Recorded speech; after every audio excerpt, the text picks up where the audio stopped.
Okay, so he says with dalakun, fly off the lips. So he's telling you the exact, and its makhraj is the same. What's the makhraj for ba then? The lips. Its makhraj is the same as the dalakun. It's the lips. So he's giving you the exact makhraj. Okay? Then he goes and says, with qalqala, resounding loud. What does resounding mean? That's what qalqala means.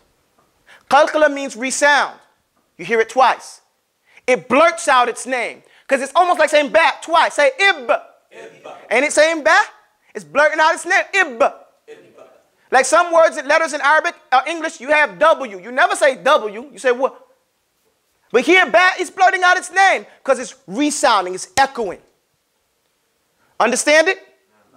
You ready to move on? Let's go. Come on, we got 2 more letters to go. Jeem. Everybody say jeem. Jeem. Jeem. Some people find it difficult to pronounce this letter. Say edge.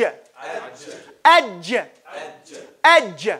So what the author did here, he turned it into like a brew. That you're making something here. He said mix qalqala with something, then a fathun istifal. He's throwing it in there. Add shidda to a jahrun and a jeemun has began.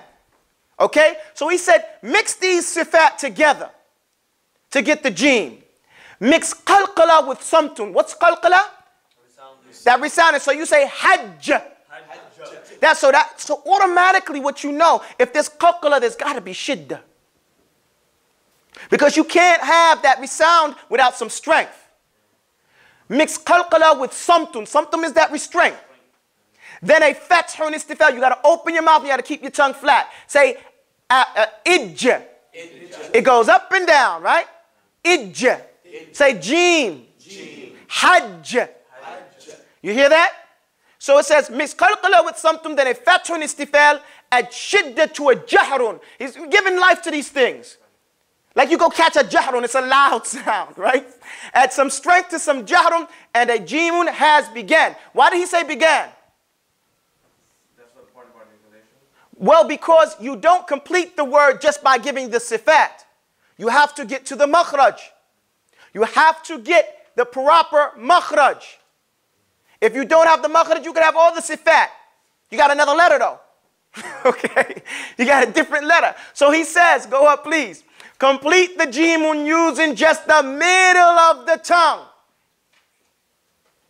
Then raise it up. Then raise that tongue up. Enunciate.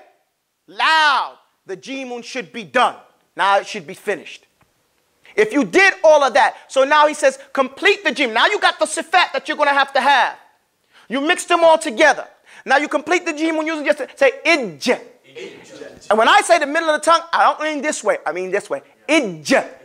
You raise it up and enunciate. It's just like the ba. It has to touch the wetness of the tongue. I'm trying to be graphic. The wetness is my tongue. The wetness of my tongue has to go up and touch and then pull away. Say ijja. Ijja. The enunciation part is the birth of the sound. That's when you're pulling away. When he said raise it up, you haven't made the sound yet. Enunciate is the pulling away. And the jeemun should be done at that moment. So, let's mix qalqala with something, then some fathun istifal. Add shidda to that jahrun. And let's start that jeemun. Ijja. Hajja. It should be closer to the front part. If this is the mouth, it should be closer to the front part on the upper part of the mouth. Say hajja. I keep saying that word over and over again because we're in Hajj season, right? So, keep it. Make sure you don't make it like a ch. Some people make it hajj. And they say the word incorrectly. This is because they're not completing the jeem. This mistake is a well-known mistake because they're not enunciating and coming back from it. Say hajj. You see how they slid off of it? Now say hajj. You got to give it its right and come off its right. Just back up a second. And then let the sound complete itself. That's how you get away from that. Do you understand? Now, then raise it up, enunciate the jeem which should be done. The quantitative measure for the ikhfa in the jeem. Now, we're being funny here. It says the quantitative measure. What does that mean, Mustafa? The quantitative measure is... Somebody from Brooklyn, you know, they got to break it down. Go ahead. The measure of the word, or the measure of the letter. What does that mean? Quantitative measure. What's that all about? the quantity. The quantity is what? It's a big word for the numeric value. Okay? Quantitative measure is the numeric value of the letter. What's the numeric value for the ikhfa? And he says for the ikhfa in the jim. Why does he say the ikhfa in the jim? He's pointing to what? That jim has a tajweed rule. What's the tajweed rule for ba? Iqlab. Iqlab is the tajweed rule for ba. What's the tajweed rule for alif? Idhar. Right? With idhar, yes, the alif is itself and also hamza. Right? So then with the ba, the quantitative method for the ikhfa in the jim is that it's equal to a 1 that's just been multiplied by 3. He's playing, not quantum physics, but pre-algebra here. Okay? Not giving you the answer. So he's saying that that's equal to a 1 that's just been multiplied by 3. What is 1 that's just been multiplied by 3? 3. So the numeric value of jim is 3. Right? And then what's the numeric value of alif? 1.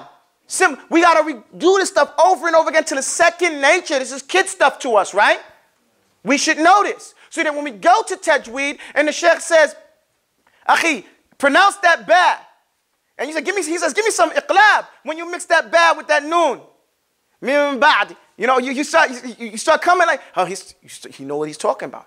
Taqallab al-harf, you flip the harf to something. Oh, let me get some ikhfa in the jim. You say, I know it's ikhfa for the jim, but what does it mean? Then he could teach it to you. And you don't got to sit around and think about ikhfa for jim. You got that part. Now you're ready to step to the next level and understand what that means for jim when you're reciting the Quran.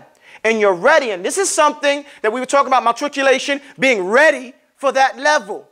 Having the prerequisites. And not thinking, well, I don't need the prerequisites. I'm smart. I can figure it out. No. Even smart people need to follow the prerequisites. That's why we get excellence.